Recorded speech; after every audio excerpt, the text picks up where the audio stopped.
Thank you very much to Anna Cumming and all the participants in our last session that's just finished off. Before we head into the next one, I just wanted to let you know how to access all of the content that we are going to be sharing throughout Sustainable House Day. This year's Sustainable House Day has encompassed a month of online and in-person events all around the country. And we'll be posting many of our recordings from these events on Renew's YouTube channel in the coming weeks. So be sure to subscribe to our channel on youtube.com/Renew Australia to be notified when these videos are uploaded there. Our next session coming up now, we have a session on owner building, and this will be emceed by Brisbane architect Emma Scragg. Hi, thank you, Erin. As mentioned, I'm an architect based in Meanjin, Brisbane, and would like to acknowledge the traditional owners of the land on which I live and work, the Yagara and Turrbal people. When I'm not writing for Sanctuary magazine, my architectural work focuses mostly on sustainable residential alterations and additions, and also some heritage adaptive reuse projects. I've got 3 projects on the Sustainable House Day website and hope that in the years to come we'll be able to open them again to the public. I've been involved in 2 owner-builder projects of my own in northern New South Wales and Brisbane, and we've just bought an old 100-year-old house and shop in central Queensland that we're looking forward to retrofitting to suit the climate better. I'm looking forward to seeing what the 4 projects we're about to discuss have to share on their journey of owner building. We'll be starting with Graeme Scott's house. This is Wombat 3, which is the 3rd iteration of a home, starting first with a boat, followed by a camper, and now a solid home. Graeme, please tell us briefly about the building of your home and the journey that you had doing so. Well, my name's Graeme Scott, and my wife and I, Heidi, built a house a couple of years ago in Healesville after coming back off sailing, being off-grid off the sailing on the boat. It's about 150 squares, totally off-grid, 9 kilowatts of solar, 15 kilowatts of batteries, 100,000 litre water tank. So we're completely self-sufficient. We came at it from being off-grid rather than from sustainability. So sustainability leads from off-grid. Not a big fan of either the naphtha or the passive house rating system, simply because it only relies on the house itself instead of relying on the whole efficiency of the house. We don't have to be as efficient. We've got a rating of 7.4, so it's a fairly good house. But we don't care that we turn our air conditioner on all summer, and because we're not using anybody's electricity. And so it's got to be a balance. You've got to have affordable sustainability between the balance of building your house and how you build your house.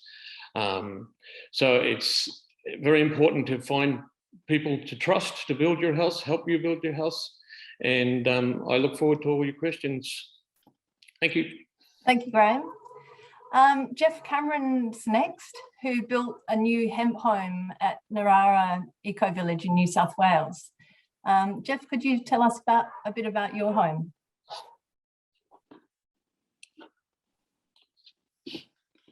Hello, Geoff. Yeah, thanks, Emma. I'm just starting up video. Okay. Yeah, thanks, Emma. I'm Geoff. I built a house in Narara Eco Village development in New South Wales on the Central Coast. I built my house out of hemp. I had the luxury of having a source of locally grown hemp about 2 hours from my house. And that was certainly part of the decision to go hemp.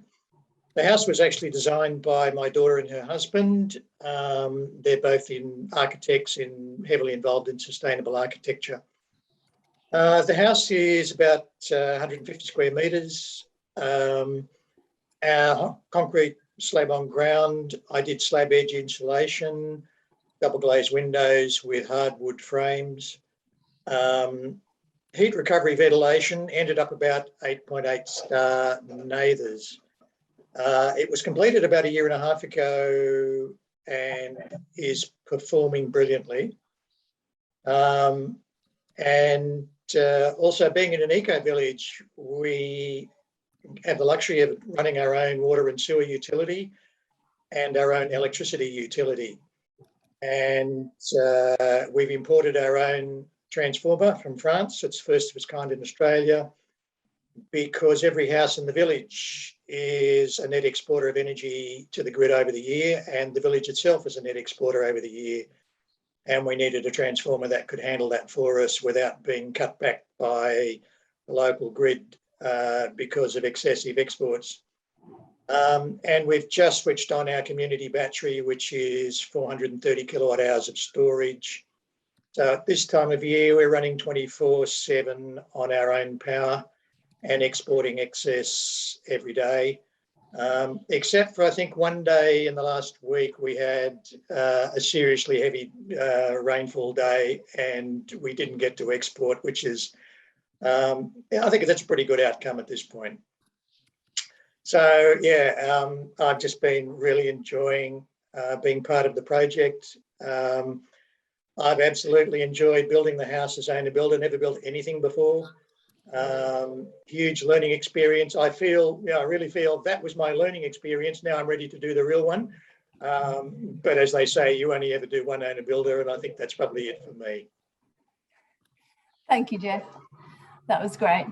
So next we have an more urban project. Luke Middleton of EME Designs is going to talk about his house, which is a new home built on the foundations and slab of a former Besser block home on the site.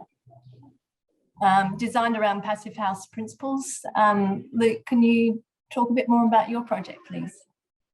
Sure.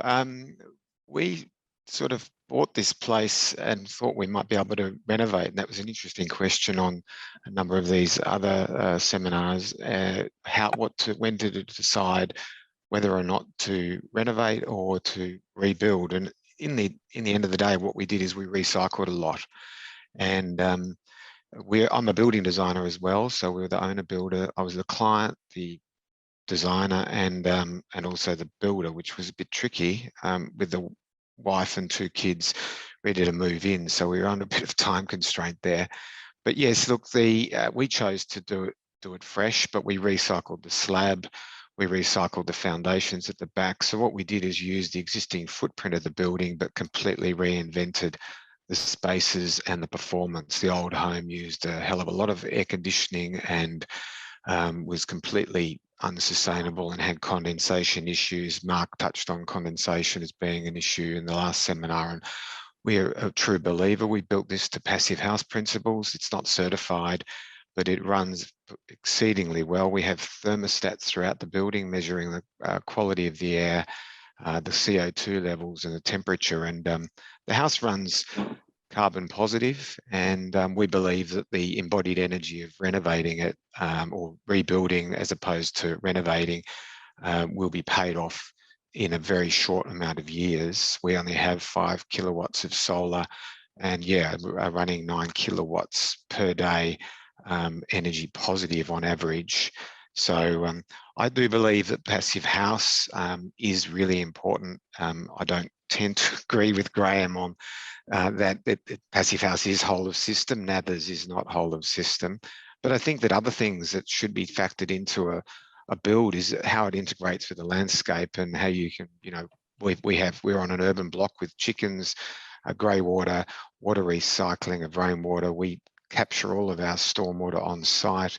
So sustainability is not just about the building envelope. I would agree with Graeme on that, but I think that it's really important to look holistically at things such as, food production, habitat, reinvigoration, and I hope that we can, bring that into the forefront of the discussion on sustainability. Thank you, Luke. finally, we have Andy and Jane Lemann, who are talking about their retrofit of a Fibro cottage, which is part two of a project in the Southern Highlands of New South Wales. I understand that first they built a greenie flat, a smaller footprint home, and then the house next door, which is the one that is featured here, was an old Fibro house that had a very deep energy retrofit to improve its efficiency. Andy or Jane, are you there to, would you like to talk more about your story? Sure, yep. This is Andy here. Jane is my mother. She owns the property, and but I'm the one who did the design and build of both the homes. And they're on the same property. So the granny flat is an actual granny flat basically in the backyard of the old Fibro cottage that we have now renovated up to a similar sort of standard. We didn't get either of them rated in any way, so I can't tell you how many stars there are or anything. But what I was really keen on trying to do was make both of them energy positive, meaning that they make more energy than they use. And we've been able to be very successful with both of the homes. In fact, both of them make about twice as much energy as they use over a year. With the Fibro cottage, we did what we're calling a deep energy retrofit. We basically took off the asbestos off the outside, which exposed the exterior walls, and we were able to upgrade the electrical and plumbing, seal all the air leaks, insulate the walls. We replaced all the windows with double glazing. We reclad the outside of the building. We insulated under the floor. We added insulation to the roof. We replaced the old tile roof with a corrugated iron roof, and then put solar panels on as well. We've got a 3 kilowatt solar system on the greenie flat and 5 kilowatts on the house. We did some other cosmetic renovations. You can see in that photo there, that's the new kitchen. We opened up some walls and moved the kitchen so that we now have a sort of open plan kitchen, living, dining area. And we added an awning on the west side of the house, which gives us a covered outdoor eating area, but also importantly helps to shade that western wall from the hot afternoon sun. And we also added a bit more window on the north side of the house in order to let more of the sun in. We're in a heritage conservation area, so we were a bit constrained on what we could do. But that's the basic outline. And both of those homes are listed on the Sustainable House Day website for this year. Thank you, Andy. So now if anyone has any questions, I can see some people are already writing in to the Q&A at the bottom of the screen. Just send them in and we'll try and work through them. And if we don't get to them in this session, there'll be opportunity to send questions to the homeowners directly on their individual building sites.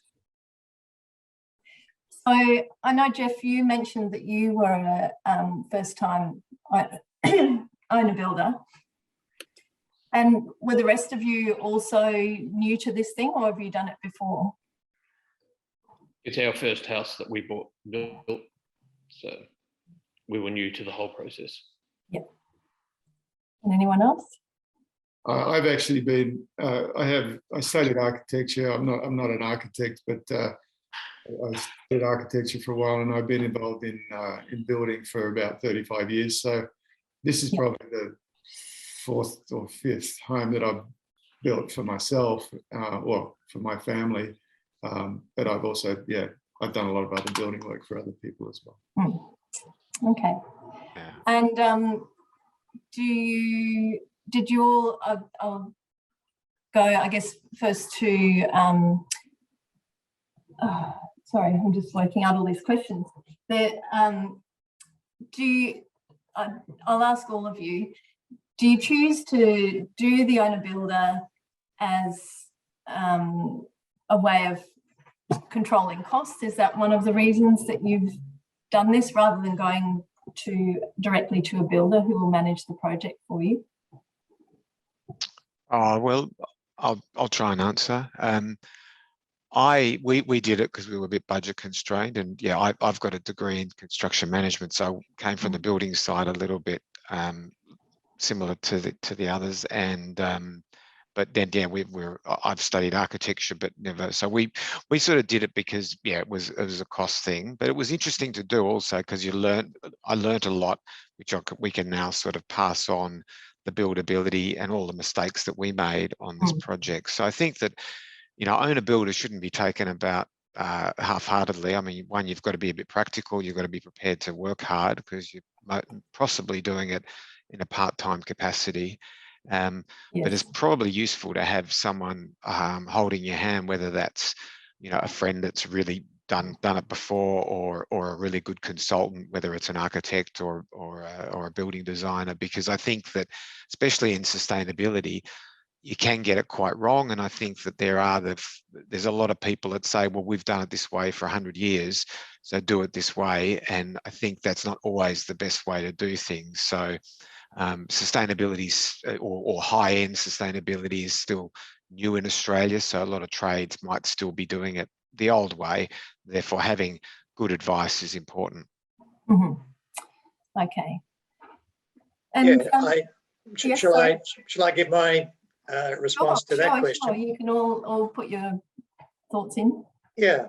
I started out looking for a builder and got a couple of prices, but I couldn't find a builder who knew anything about building in hemp, who I would be prepared to hand the whole project over to, weren't sufficiently professional or be able to produce, you know, references which would convince me that they could really do it. Yes. Which is the only reason I ended up doing owner builder. I'm glad that I did, because it was a wonderful learning process, and the workshop to actually install the hemp was 10-day, you know, it was a week of 10 people who most of them I'd never met, who built my house for free. In fact, they paid me to feed them while they did it. And that's just a mind-blowing concept, the fact that people will do that for you. So yeah, I'm really glad. We do have about, I think it's another 4 hemp houses in the village apart from mine, and we've actually trained up some builders who could actually do it now. So I don't know what decision I'd make if I started again, now that I have the option. Maybe I'd still do owner builder. Yeah. Okay, because I guess one of the things that people, it seems like all your journeys have gone fairly smoothly and you've ended up with some beautiful results. I guess the thing that people think when they're doing owner building, they'll save money, but then they're actually taking a lot of time out of the rest of their life to manage it. You know, to manage trades, to get quite costs in and to be on site. And that, I guess, can be an enriching process that you're really involved and engaged with the project, but also, I guess, it does consume extra time when it's, particularly if it's a new experience to you. Have any of you got any comments about that aspect of it? Well, one of the things why we did it is a lot of the sustainable houses that you see, and especially at the passive homes, they're $1.4–1.5 million. You give me $1.4–1.5 million, I'll build you a beautiful house. We don't have that much money. So it's sustainability, but at a reasonable price. Yes. We didn't go with thermal mass floor because a thermal mass floor would cost us twice as much. We'd love to do 120 mil studs and have the insulation, but it doubles the prices of all of our walls. Yes. You can't do any of that stuff. Yeah. And the other thing is finding a good quality tradespeople, and Coy Construction, Tom at Coy Construction, he was wonderful about making sure that everything about the house was wonderful. And then I was there and I educated myself really well to know what I was looking at and what the answers that I wanted to achieve, you know. So nobody was going to do anything that I didn't know. Yes. In the house. Yeah. Well, just to step in there, Graeme, we just finished a passive house that was $600,000. So I don't think you can put them all in one group. Obviously, there are some fancy passive homes, and passive house actually doesn't rely on thermal mass either. But yeah, I think it's important that not group passive houses being expensive. It's actually just a decision making. And there was a question on the last seminar about what would you ask, or what do you need to get right from the start? And we would say to our clients, invest in the building envelope, because you can always change the other stuff. Okay, so we would say forget fancy bench tops, or forget the materials that can be upgraded down the track, but invest in good windows, invest in good insulation, invest in well-built a building that will provide a good foundation stone for sustainability. Yeah, if I could add something to that too, I totally agree with what you just said. I would also encourage people to remember the KISS principle, although I modify it a little bit to say keep it small and simple. I see a lot of owner builders, they start out and make the assumption that by owner building they're going to save a lot of money, and so therefore they can build more house. And a lot of people end up getting themselves in over their heads by doing that. The first step in making a house sustainable and energy efficient is to make it as small and simple as possible. The granny flat, for example, is 57 square metres. And my wife and I, the two of us, lived in there for 5 years before we moved into the Fibro cottage while we were completing the retrofit here. And we felt like it was way more space than we actually needed.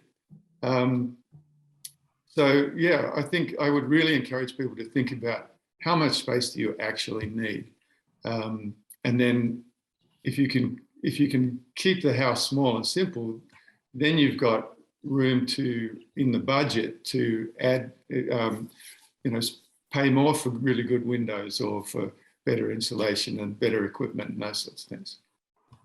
Andy, I couldn't agree with you more. And I think that if I can add to that without sort of pretending that we're going to walking up this step ladder, but I think that it's interesting to also look at that's where upfront design and thinking about how the spaces work and how the furniture sits in the space. I've been to homes where they've got these giant living rooms, but they've got 3 exits out of the one room, which makes it really inefficient to place furniture. And I think that good planning, and just like in a lot of things in life, if you get all that preparation done first, then you can actually build really efficient footprints. The floor plan defies its size. The floor plan might only be small, but you go, wow, how can you fit 15 people around couches in a tiny little room like this? And you go, well, because we thought about it and we worked out where the furniture would be, and we didn't just go, I want this big, paddock of a room. Yeah. Or if it is a big room, make sure that it's got notional corridors in a place that are sensible. So the doorways leading in and out, you're not doubling up on corridor space. My hemp house, the build budget was 450,000, and I only ended up going over that by about 10,000, I think, in the end. And that was mainly because it was a really simple rectangle with 2 skillion roofs and a big open plan kitchen, living, dining. Is my video running? Because I'm not seeing. Yes, it is. Yeah, okay, that's fine. The big open plan kitchen, living, dining made it a simple design. The rectangular, just a nice rectangle. And we mainly did that for thermal efficiency. A simple rectangle minimises the surface area versus the volume, so it improves thermal efficiency. But it also turns out to be a brilliant way of doing owner builder with nice, 90-degree corners, simple flat walls. It was just, perfect for what it turned out to be. And it kept the budget really, because it's a three and a half bedroom house, it's a substantial house. And yes, certainly I saved money by doing owner builder. I probably saved, the 20% builder's margin, but didn't set out, with that in mind. Another thing I might add about the you mentioned the rectangular floor plan, but the other thing that's really important to keep simple is the shape of the roof. A lot of new homes these days, the roofs are so chopped up into little pieces that you can't fit a solar panel on the whole bloody thing. Like your roof, Graeme, I've seen your house listing. It's just a big expansive north-facing roof, and it's just one plane. It's a big rectangular roof, and you can fit a whole lot of solar on there. And it's I typically just use either a straight skillion or a straight gable roof, and leave as much space for solar panels as possible. My design actually started with the roof, which was, I just happened to have a long side facing due north, pitched the roof up at 20 degrees and made it big enough for 20 kilowatts of panels if I want. I've currently got 11. Yeah, and you've allowed for more in the future, which a lot of people don't think about. But if we all go to electric cars, we'll probably need more solar in the future. And so the same with the Greenie Flat and the house retrofit. We've left a lot of roof space that we haven't used yet, but with the plan that we'll probably need to in the future. The problem with our roof, it's that big, beautiful expanse faces south. But the view is to the north. So we have a beautiful open windows to the north and the view. But in the planning, the carport is leaning in the opposite direction. So we've got 9 kilowatts of solar. We've got 30 panels on that roof of the carport. So even if you can't build a house appropriate for your solar panels, you can certainly build a carport or a garage or whatever it might take to put those solar panels wherever you need. That's certainly what we did in the treehouse project that I did. That's one of the ones on the list on Sustainable House Day and in Sanctuary magazine. The existing roof just didn't have enough roof area, and we had other reasons to pitch the roofs in other ways for weather protection, sun shading, and the carport just made sense as a simple roof that you could pitch to exactly the right height, and it's clean and simple and close to the meter box. So that was a good solution. Back to the hemp and just unusual materials. Did any of you choose to go down the owner-builder journey so that you could have a bit of flexibility during the build to adjust what you were doing in terms of materials, finishes and details? I'd like to say I did, but no.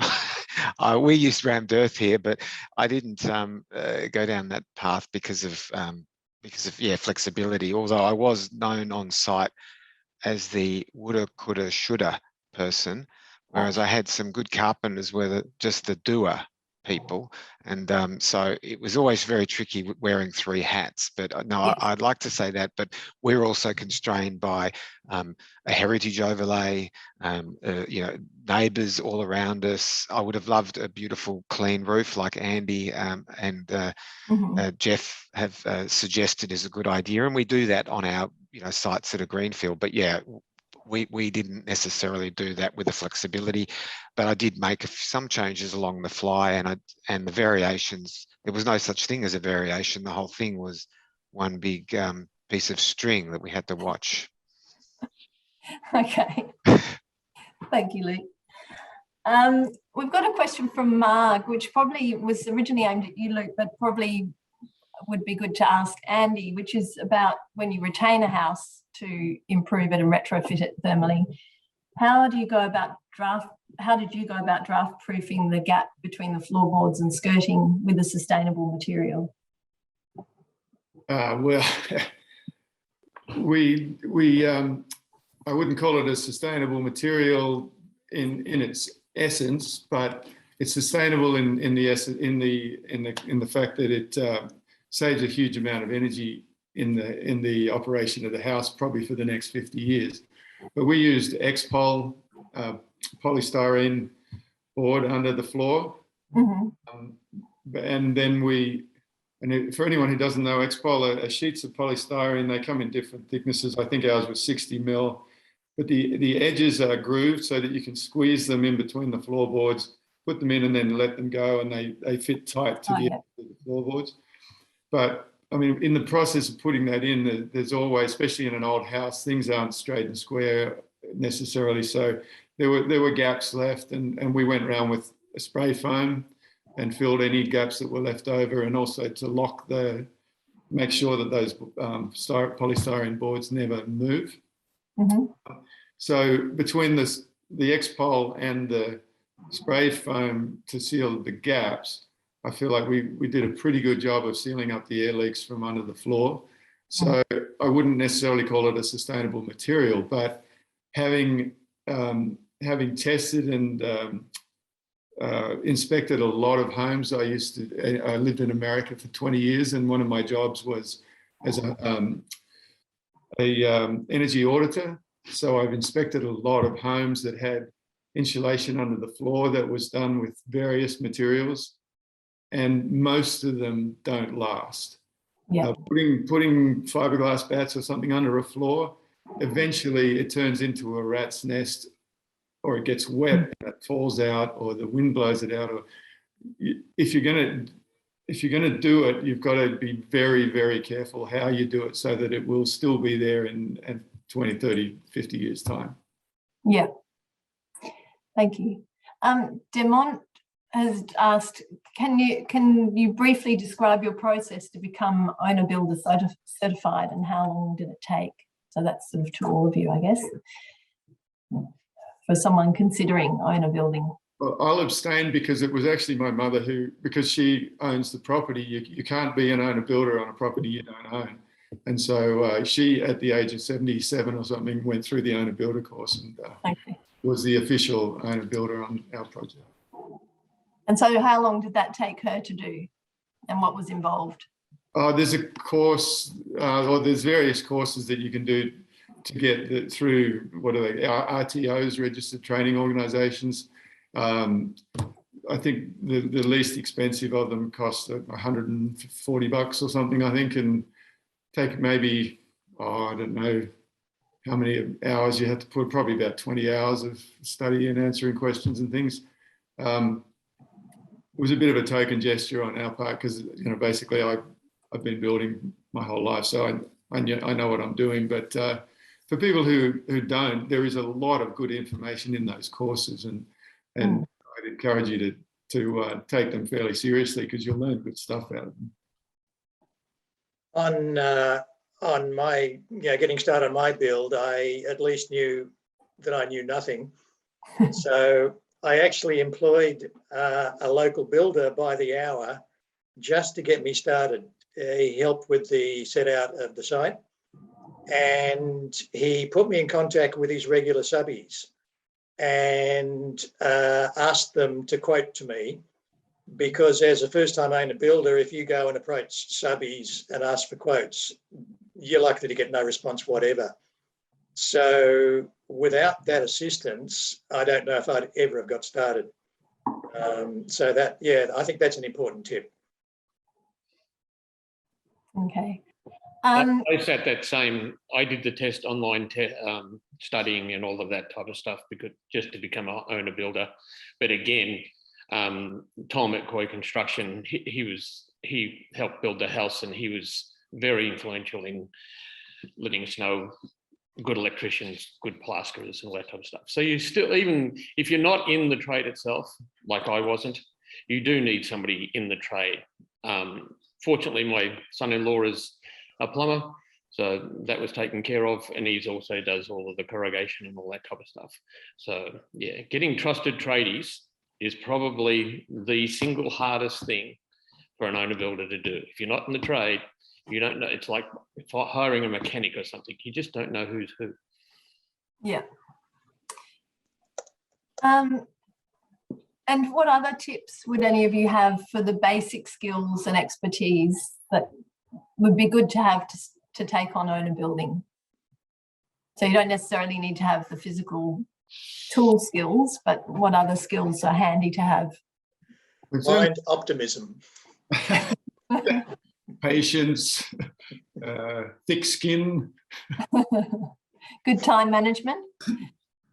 Yeah. In terms of the physical skills, I would suggest getting onto building sites somehow, helping other people who are owner building, or get a job as a labourer or something. Just get some experience and make some connections in your local building industry to get started, perhaps. Yes, there's another person who's just logged in to say they've got no experience at all with building, but they're assuming that you all had prior knowledge or experience in the construction space, but that wasn't the case, was it? Some of you did, some of you didn't. So, and you all got there in the end. I helped build a timber deck once.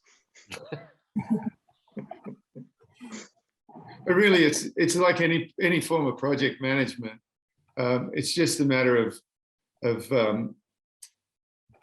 thinking through the process and making sure you do the steps in the right order. But like anything, you don't know what you don't know, and so you don't know what those required steps are. So I really think the idea of having a builder or somebody who really knows building, who can help advise you on getting the steps right, because if you understand the steps in the right order, then none of them are difficult. You just have to do them in the right order.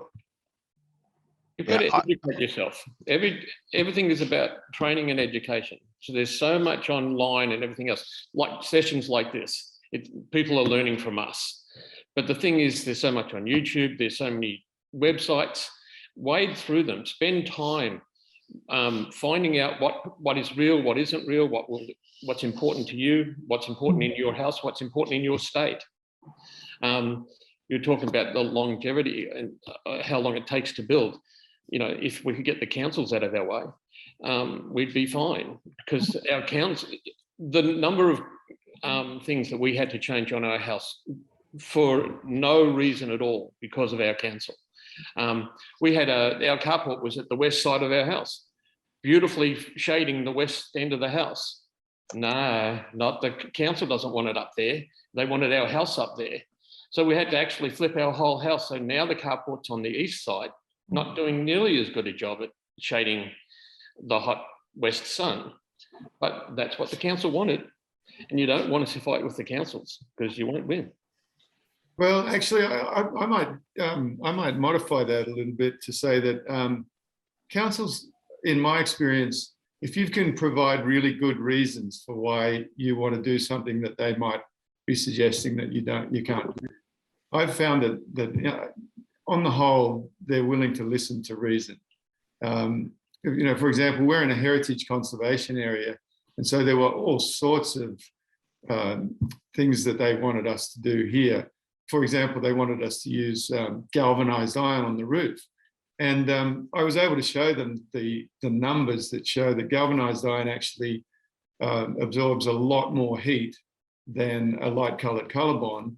And so from the point of view of energy efficiency and keeping the building cool in summer, the galvanized iron was a bad idea. And they listened to what I had to say, and they accepted that.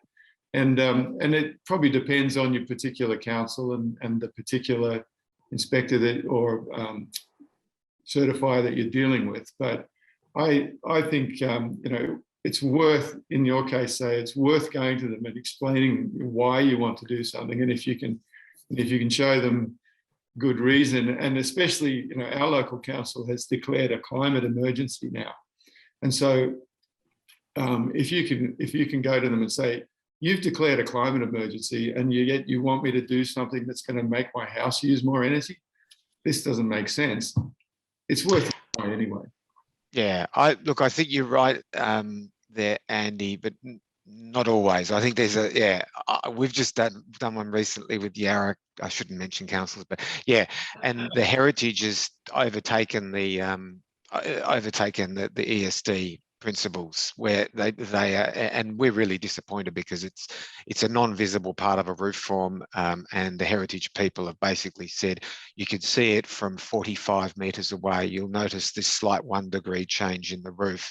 And we've lost our beautiful northern highlight windows because they say that you're going to. So like but I've had other councils, surprising councils, when we've said to someone, so it is worth asking the question. If you can say to them, do you realise if we break the Res Code rule here a little bit, look at the improved amenity overall, because Res Code wasn't designed to actually encourage good design, it's to stop bad design. I think that's a really different thing. And so I think that it is still worthwhile taking your council and your people through the journey of why you've done something, because the why is really important and it gets lost sometimes in the final solution. Going back to one other point that Andy mentioned, I think it is really useful to have, I mean, I would have been lost without a friend of mine who's a great carpenter who had a very small crew. And even though I have the experience in construction, having the foundation of a yeah, he is a builder himself, but he worked as owner builder on this job because it was too complicated. You know, he didn't want to be involved with everything, so he just came and did his carpentry. But having one anchor is really, really useful, I think. And I think that takes a lot of the stress, because one, they might be able to refer you to other subbies, but you've got to do it. You've got to do the follow-up. You've got to do this. You've got to do that. But I think having one anchor is really important. And whether that's, and carpentry is the logical one in most buildings, but it could be someone else. But generally the carpenter is, you know, there from go to woe, and they're very multi-skilled. I think they're undervalued, carpenters. I think they should be at the pinnacle, as opposed to electricians or whoever sometimes think they're at the pinnacle of whatever they do on site. I would add, as long as the person that you're using as an anchor is somewhat open-minded to doing, not necessarily doing things the way they've always done them. Yeah. Because that is a big problem in the Australian building industry, is that there's so much inertia and, mate, that's the way we've always done it. No, we're not gonna air seal things. We never do. Yeah. The thing is, you know. Yeah. Actually, and just on that, Andy, I think a really good answer for anyone that is an owner builder and you're getting that pushback, like Andy's just mentioned, is this is the question. Because I had this once on a project I was doing for my mother, and it was like, and it was my uncle, because he's a builder, and he said, Luke, this is going to take us an extra half a day. I think, yeah, but it's going to be annoying and, you know, downright frustrating for the next 50 years if we don't get it right. So you really got to put things in perspective. And when you are on site, sometimes there can be silly decisions made because it's about this expediting things right here, right now. And even myself, I look at certain details where I let it fly through to the keeper. I know there's been questions about that. What are the mistakes you've made? And I think it's trying not to make those on the fly decisions right there, right now, and maybe trying to make sure that there's a checklist of decision making. Try and get the trades to write their questions the day before, or at least a week before if they can, so that you don't have to have this pressure cooker situation on site where you make a rash decision that you regret for the next 50 years. Yeah, following up that Luke's point there, one of the benefits of doing owner builder, I was able to just stop the job and then go around and seal all the cracks around openings, and it took as long as it took, and that was fine. Same with the eave lining. Because of my bell rating, I wanted it to look like timber, so I actually figured out that I could do Fibro cement and stain it to look like timber using 3 different colours of wood stain, and it took a month. But that was fine. When you're owner builder, you can just stop the project for a month and do what you need to do to get the result that you really want, which you certainly couldn't do with a normal builder. No. And talking about organising trades and stopping and starting and aligning all the different people in the process, did any of you use an app or program to help manage the timing for each of the trades?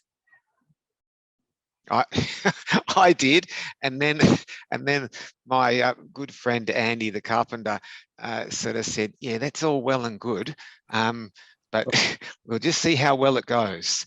And he was a little bit right, because, yeah, I mean, look, I think that was what, you know, like a Gantt bar chart that I'd learned at, you know, when I did my construction management degree. And yeah, look, it's all fine on a big commercial site where you've got a whole bunch of ministers. I think it's still useful to have definitely attempted, so that at least you've formed in your head the sequence of events, and then you're going to have to adapt. And if you've got time to go and change that chart every, you know, 3 days, you're probably not doing enough on site, because I was sweeping up, tidying up, helping the carpenters, and that was more important than making a new bar chart. But I think that it is useful in terms of establishing in your head how the thing might come together. Yeah. And another question someone had is, how do you work out the length of those different trades on site? Like, how long is it going to take to excavate and pour a slab? And have any of you got any tips on that? Think of a number and double it. Yeah. I think that's really tricky, isn't it, Andy? I mean, it's sort of, like even excavation and things like that. There's a real what would you say? Depends on the weather, depends on so many different things, and depends on your crew. So you probably need to speak to each trade and say, look, how long is it going to take? And then double it. Yeah. And did any of you have a deadline to work to that you had to work back from, or was part of the beauty of owner builder that you could take as long as you liked within reason? Oh, I was under the pressure because we had a growing family, and so we were targeting a year, but we lost a month right up front. And then once you lose a month, that's the other tricky thing. As owner builder, you've got very little pull on trades because they've only going to get one job out of you. And so all builders will take precedent. So we lost our roofer and then had to wait for another roofer, and then we couldn't get scaffolders, and then the scaffolders came, and then the roofer, it was like all this thing. So you're constantly juggling these things, and you are working. Well, I was working as well, so I was starting at 6 o'clock in the morning and finishing at 7 or 8 at night. And I think that the tricky thing is to probably not to have that pressure like we did, but we managed. But like Geoff says, I'm not sure if I've got another one in me for a while. No. Elsie has asked, are there any tips for managing the potential psychological overwhelm at tackling a project, an owner build project? Any tips for getting through without a meltdown? Start small. Start small. Start small. Yeah. If you start with a huge project, you're way more likely to get in over your head. And I think you need, a degree of self-confidence to actually supervise trades. Are they going to listen to you and take notice of what you're saying? I think, you need to be prepared, to be very positive in your approach. Yeah. Graeme, have you got anything to add? I was going to say, talking about tradies and timing and all that type of stuff, it is. I manage multi-million-dollar companies and stuff, and it's all about communication. So basically, on the phone with people, when can you come? What's the problem? When can you come in? And then to answer that question is, all of those people can also support you and your wife. I mean, if you have a family issues going on, whether you're building a house or going to work or whatever you might be having problems with, if you have those issues, then, and you don't have the support from your wife or your partner or whatever, and you're constantly fighting about money or time or whatever it might be, it's going to be pretty tough. So you just need support from everybody around you at the time. Yeah. Yeah, I'd agree with that. And I also touch on Graeme's point earlier, which is really good, is that if you are, in terms of building self-confidence, which Geoff was saying, talking to trades, I think Graeme had a very good point in that if you do spend the time researching on site, then you can come to the table with a modicum of understanding and not be completely wet behind the ears about something. And therefore that allows you to have some authority, doesn't it? It allows you to be able to go, no, I've seen this. And obviously you won't say that you've got it off Wikipedia like some politicians, but you might actually do enough research so that you have some sort of understanding of what the trade should be doing and their outcome. Some guys, I came into the house and was sealing all of the baseboards to the floor. And some of the carpenters and stuff were here, and it's like, what the hell are you doing?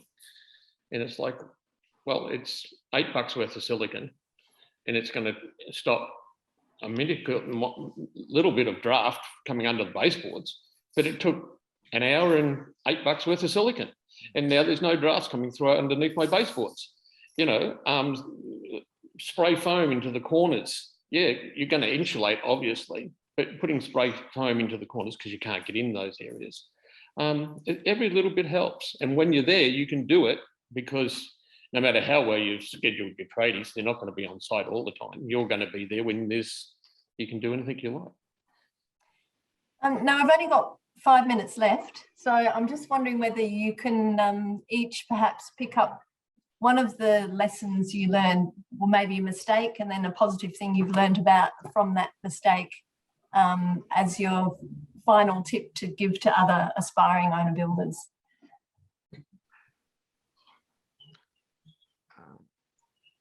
Geoff? Oh, well, I'll start. If someone... Okay, go, Luke. Okay. Well, I suppose our learning on this project was that you do need to. I probably learnt more about passive house on this than anything else, and the idea of and the difference it made with the wrapping of the building. But the mistake I made was that in passive house you do need to allow for certain aspects where you have room for ductwork, and that I was too tight in those areas, which meant that there was quite a bit of extra Houdini work to get the ducts in and amongst they're only very small ducts, they're only 100 millimeters in diameter, but we hadn't factored that into things. And so we pretty much changed to passive house after the design, which was passive solar, had been almost complete.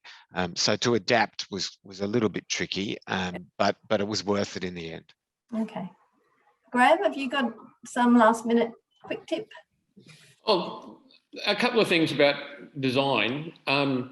Houses are used in different ways during your lifetime, or the lifetime of the house. Our house is beautifully zoned. Heidi and I are retired now, so basically there's 2 bedrooms in our house that are never used, but they're zoned off all the time. So I never air condition those, and so zoning a house is one of the most important things, because what all of the rating systems and stuff don't take into account is how the house is used. And that's why I say we have no bills. We don't care about water waste. We have 100,000 litres water tank. It's not going to go away. It's going to have a hell of a drought. And all the solar we need, all the batteries we need, septic treatment plant, we're self-sufficient. So all of those things can be done. And our house was, $360,000 for a 150 square house. So, and that includes all the solar and everything else. So it's easily. Thanks, Graeme. Yeah, I I guess, what I learned in the process that I didn't expect to was that I could be an owner builder. I had no idea until I started, and it worked. That was a bit of a surprise. I still, have a good look after the wind blows to make sure it hasn't fallen down, but it's still standing, and that's that's almost a surprise to me. So yeah, you can do it, but it's a long learning process. Don't rush it. Don't make yourself short of time, because there's lots of research to be done along the way. But we're all learning as we go. Yeah, thank you. And I might just quickly address what's going on in the chat. There's a lot of talk going on there about women and owner building, and look, I would encourage any woman who wants to try it. You can do it. I definitely say you can do it, but it's worth acknowledging that it is a very male-oriented industry, and there certainly is sexism in the building industry, and so how do you get around that is a really good question. But probably I would say if you haven't had any experience yourself, I'd probably go back to what was suggested earlier about finding somebody, whether it's a man or a woman, who really knows the process and can help to give you some confidence that you know what you're talking about. And as Graeme said, do your own education, and don't let anybody bully you into thinking that some crap job they've done is good enough if you feel like it isn't. You have to be assertive, and I know that can be hard for women in a male-dominated industry, but yeah, stick to your guns, I'd say. Thank you for that. That's great, Andy. Well, thank you to all of you for being on the panel and giving all your worldly advice on owner building. If anyone still has burning questions, they can send their queries to the individual house pages, to the question section at the bottom, and wish you all the best on your own owner builder journey.